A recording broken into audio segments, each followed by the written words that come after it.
He was a famous trumpet man from out Chicago way. He had a boogie style that no one else could play. He was the top man at his craft. But then his number came up and he was gone with the draft. He's in the army now, a blowin' reveille. He's the boogie woogie bugle boy of Company B. He was a famous trumpet man. Hi, everybody. Today we're going to talk specifically about how the war was fought in Europe and North Africa. So we're talking about the European front. We're going to talk about the Pacific front and the war with Japan and another set of notes.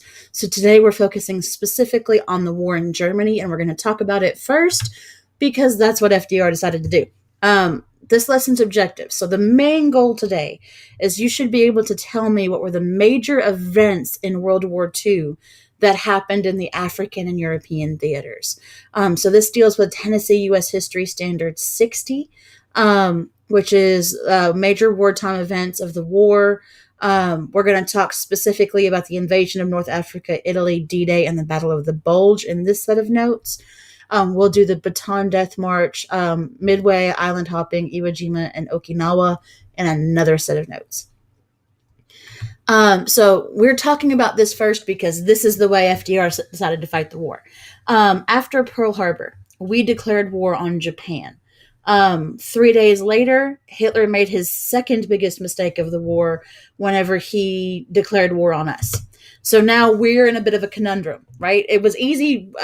December 7th, 1941 was a disaster for us with Pearl Harbor. The next day, our goal was clear. We were going to war with Japan. We were going to make a big hole in the earth where Japan used to be, and that was going to be it. We were going to beat Japan and be done.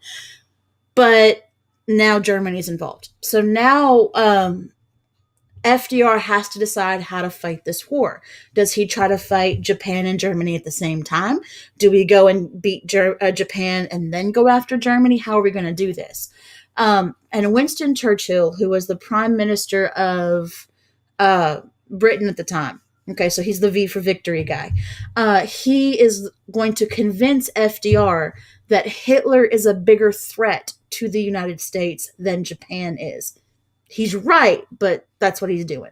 So the U.S. had to prioritize. We had to go after the most dangerous enemy first. And the most dangerous enemy for us was Hitler, and that was in Europe. So FDR made the decision to fight in Europe first, to concentrate our efforts in Europe, and then go after Japan. So we're talking about some of the major battles in Europe. And the first one we've already started talking about in another set of notes. That's the Battle of Britain. It happens in the summer of 1940. So this happens shortly after Hitler invades Poland. You have Hitler using the Luftwaffe to soften up Britain, right? This is Hitler's MO. This is how Hitler fought the war. He would use the Luftwaffe or the German Air Force to bomb a country or a city, to kind of devastate the inhabitants, to break up the military response, make it easier for an invasion, and then he would invade. So Hitler is trying to bomb Britain into submission. He's trying to bomb Britain into giving up. Only he really can't, because Britain has a brand new technology that allows them to be prepared for these bombers that are coming in. Does anyone know any of these? They were in another set of notes. Hopefully somebody said some of them. One of them was radar, and the other one are there's two new types of planes. You've got the Hurricanes and the Spitfires. They are the fighter jet type planes. And Britain is not going to be invaded. There are no German troops in Britain during World War One. There are, well, unless you count the people in the planes that were shot down, but there's no invasion force of Britain, because Britain is able to use that new technology to effectively, that's the word I was looking for, effectively fight off the Germans. So that's the Battle of Britain. You also have the Battle for the Atlantic, which is not just one battle. It's a whole campaign that lasts for most of the war. And that is from 1941 until 1945. And Hitler is doing the same thing Germany tried to do to Britain during World War I. He's trying to starve Britain out. Britain's an island. If you can keep supplies from getting to Britain long enough, the people in Britain will starve. There's not enough farmland there to support everyone who lives on that island. So they are dependent upon countries sending them supplies. During this time, specifically the United States. So Hitler is going to use his U-boats, his undersea boots, those submarines, to sink any supply ship going into the United Kingdom. And U.S. supply ships are going to be sunk at an alarming rate. And Hitler figures eventually we'll sink them all and we'll be done. Well, oh, nay, America is better than that. So once America gets involved in the war, part of it is keeping Britain in, because if Britain pulls out of the war, there is no way we're going to win. So we have to keep Britain fed. We have to keep Britain supplied. And in order to do that, we have to have ships to bring the supplies to them. And that's where Liberty ships come in. Okay. Liberty ships were known as the ugly ducklings. Sorry, I got my son's clay in my hand. They were known as the ugly ducklings of the Navy. They are not pretty boats. They are bare bones. We're not going to make them pretty. We're just going to make them float type of boats. It cost about it cost less than $2 million to make them. The parts, the giant sections of boats, basically they went together like a puzzle, and the pieces were all mass manufactured at different places throughout the United States. Different companies would make pieces of the boats. Then they'd all get shipped to the cities that on the coast, where they would all be welded together. There was one Liberty boat that was made in 4.5 days. So this is insane. We made thousands of boats during the Battle of the Atlantic. Now Hitler sunk 200 of our Liberty ships, and we still had more to go. Okay. That tells you how many of these we made. And we were running out of names. We were running out of names to name the boats. We started with prominent dead Americans. Patrick Henry was the name of the first Liberty ship. We went through all of the signers of the Declaration of Independence, but we were running out of names. So if you could raise $2 million for the government, which they would use to make a Liberty boat, you could suggest a name, and they would name that boat after whatever you wanted. So there's all kinds of names. You can go and look them up. They're awesome. By 1943, okay, the number of new ships launched was greater than the number of ships sunk. That is the turning point in the Battle of the Atlantic. When we start making more boats than Germany can sink, we are officially winning that fight. Okay. Now, the whole fight of the Battle of the Atlantic, it's who's going to control the supply lines, who's going to be able to ship things in the Atlantic. And once we can put out more boats than they can sink, we win. Okay. That is the turning point, 1943. Okay. Then you have the Battle of Stalingrad, happens in 1943. And this is the turning point of the war on the Eastern Front. So once again, Germany has made a mistake, and they're fighting war on two fronts, right? So they're fighting in Britain and Italy, and they're fighting in Germany. They're not really fighting in France anymore because they own France. They took that in a couple of weeks. Hitler went against the Non-Aggression Pact. We talked about this in a previous set of notes. Hitler could not invade Britain like he wanted to. It frustrated him, so he just went to the next thing on his list, which was the Soviet Union. And he invaded the Soviet Union in June of 1941. So forget all the stuff you hear about how Hitler makes the mistake of invading Russia in the winter. He never invaded Russia in the winter. Okay, he invaded in summer. He just didn't get out before winter started. And he was there for years. It was not just like the first winter he died. But it's hard to fight a long campaign in Russia because the Soviet Union, who are Russians, they have this tried and true way of fighting a war, and that is they just keep retreating. Okay, they do what's kind of a scorched earth policy on themselves. So the Soviet army would come in and tell you, we're evacuating, leave. You would grab whatever you can, and then the Soviet army would burn the place to the ground. They would destroy crops. They would destroy livestock. They would burn buildings. they would just level a whole town. And what that does is it slows down the invading army. So when Hitler's army is pushed in, they're planning on looting, right? That's how they plan on feeding themselves. They plan on being able to go into people's houses and take the supplies they need. And all these houses are burnt to the ground. So the army has to move slower because it's dependent on getting supplies shipped to them. So this slows them down.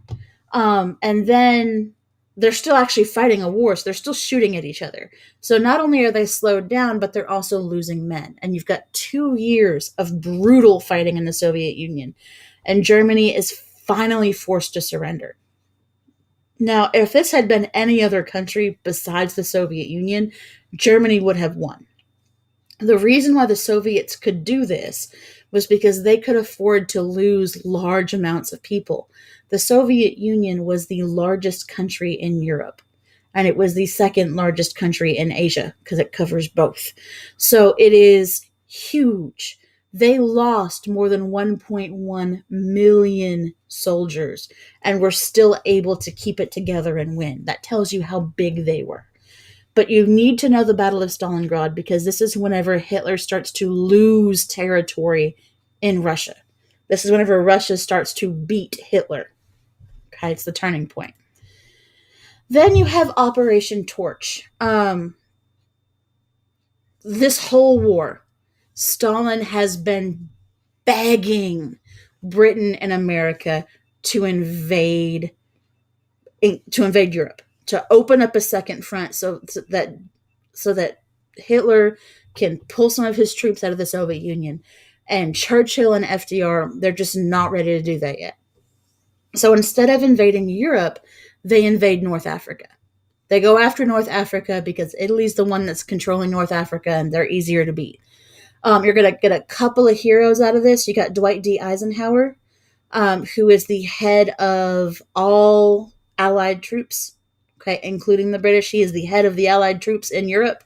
Under him, you have George Patton, who makes his name on this as a major military hero. By 1943, the Allies had control of all of Africa. Okay, that's Operation Torch. Operation Torch is our plan to get Africa. And we do this for a reason. Because now that we have Africa, that area becomes a base for us to regroup so we can invade Italy. And the Italians know we're coming. And the Italians boot Mussolini out of office. They kick Mussolini out. He flees the country to Germany. And the Italians say, we surrender, we give up. They sign a surrender to the Allies. The Italians are out of this. Hitler's not going to allow that to stand. Hitler sends his army into Italy with Mussolini and puts Mussolini back in power. Only it's not the Italian army that's doing most of the fighting, it's the German army. So you have the invasion of Italy. It happens in September of 1943. Southern Italy is going to fall pretty quickly. Mostly because the Italian soldiers there have already basically given up and the Germans hadn't gotten there yet. The problem we're going to run into is a fight or a campaign called Bloody Anzio. Anzio is a city. It's a horrible, horrible fight we have with German soldiers in Italy. Hitler is okay with sending so many German troops into Italy to fight because Hitler wants to keep the fight off of German soil. He does not want to destroy German soil. So he's going to send his troops into Italy to fight the Allies so that we're fighting in Italy, not Germany. And Bloody Anzio is our fight to take the city of Anzio and start the march towards Rome. And it takes a long time, and a lot of men are killed during this. The battle for Italy doesn't actually end until the middle of 1945, almost the end of the war. Then the Soviet Union finally gets its way. Okay, you have Operation Overlord. It happens in summer of 1944, and this is the code name given to the Allied operation to liberate France. Hitler took France within the first couple of months of the war. There's a famous picture, which you'll see and another set of notes of Hitler standing in front of the Eiffel Tower because he took Paris. So this whole war, there's been a liberated French army that was operating, or French government, but it's not working out of France. It's actually in Britain. So it's they call themselves the French government, but they don't actually control anything that's happening in France. So we are going to go in and we are going to liberate France with Operation Overlord. We're going to kick the Germans out, and we are going to bring that French government back to France so they can run. The first step in Operation Overlord is D-Day. D-Day is the massive amount of troops landing at Normandy and getting soldiers on the beaches of France. The success of D-Day is going to mark a turning point in the European theater. And before we talk about Normandy and D-Day, you do need to take note of these boats right here. Okay. These boats are known as Higgins boats, Higgins, and they are crucial. We could not have won D-Day without the Higgins boats. The Higgins boats, you can see here, the front flap of it just kind of falls down.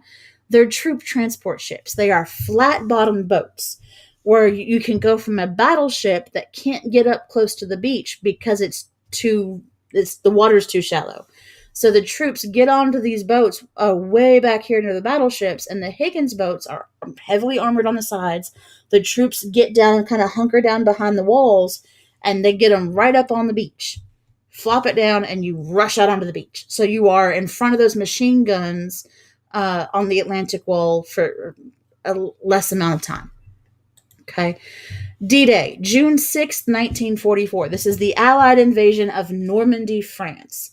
175,000 Allied troops are going to storm the beaches, and a whole bunch of them are going to die. And we knew going into this that a whole bunch of them are going to die.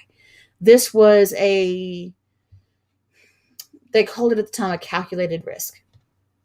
We knew that no matter how we got troops into France, a lot of them are going to die. So we had to go in with huge amounts of troops so we could lose huge numbers of them and still have a big enough force to fight. So they broke it up. You had 5 different beaches where people were going to land. America was in charge of 2 of them. Britain was in charge of 2 of them, and Canada was in charge of 1 of them. And they're named after different things. Like America's code-named beaches were Utah and Omaha. Canada's code name for its beach was Juno. All of these are places, they're cities. And then the British troops' code names were Gold and Sword. Now, just the American troops that were landing, over 4,000 of those troops died in that one day. Okay. But by the time this was over, the Allies had a foothold in Europe. It was not a big one, but it was the beginning of Germany being pushed back. We are officially taking land away from what Germany was controlling. You have the Battle of the Bulge. This is December 1944 to January 1945. This is Germany's last final attack. This is the turning point in the Western Front. Germany was running low on supplies. They were going to try to break through Allied lines and steal a bunch of supplies so they could keep fighting. So Germany launched this final surprise attack, and you've got this line of troops, right, of Allied troops, and the Germans are going to come in and push toward it. And instead of breaking the line so they could get behind enemy lines and take supplies, the line moved, the line bent, but it didn't break. Okay, so this is the line. Instead of breaking in 2 pieces, the line did kind of like that. It created a bulge, a 60-mile bulge in the Allied lines. And the Germans couldn't break through it. We held. Okay. Germany could not sustain the attack. They're forced to retreat, and they can't regroup big enough to come back at us. It's like that game Red Rover, when you were younger, where you grab onto each other's arms and you try to run and break through. Sometimes the line held and you just got repelled back. That's what happens to the Germans. While all this is going on, FDR dies. Okay. FDR had been having health problems through a lot of this war. On April 12th, 1945, President Roosevelt died at a stroke at his at the place he called the Little White House in Georgia. It is Warm Springs, Georgia. It had a hot spring there that he swore made him feel better. Um, Little side note, little bit of scandal involved. FDR was at that house with his mistress, who was his wife's social secretary. So that was a little bit embarrassing for Eleanor Roosevelt, especially since how she actually loved her husband and it broke her heart that he was cheating on her. But he dies. Whenever he dies, it's one of those, the king is dead, long live the king. The second the president dies, the vice president becomes president. Harry Truman is sworn in as the 33rd president of the United States, and he is responsible for the end of the war. He's got to get us out of this. Hitler knows what's coming. Hitler knows he's going to lose. There's no way he can come back from the Battle of the Bulge. So he gives one final address to the German people, and in true toddler fashion, none of it's his fault. He blames everybody but himself. In his last speech to the German people, Hitler blamed the Jews for starting the war and his generals for losing it. Okay. April 30th, 1945, with both the American and British and Red Army, the Communist Soviet Union Army, breathing down his neck, Hitler commits suicide rather than be captured because they know that the Soviets will do horrible, horrible, horrible things to him. So he commits suicide along with his wife of a couple of days, and they kill their dogs too, so that the Soviets don't do anything horrible to their dogs. The American troops are actually going to hold back. That they're gonna hold back in Berlin and allow the Soviet Union the honor of taking the capital of Germany, Berlin. Because for most of the war, they were in Europe. The Soviets were fighting Germany on their own.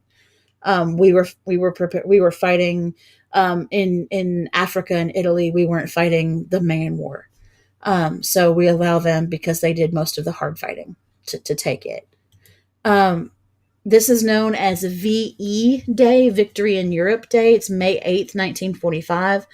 Germany surrenders unconditionally to General Eisenhower. Okay, so the war in Europe is officially over, but we're not done yet, right?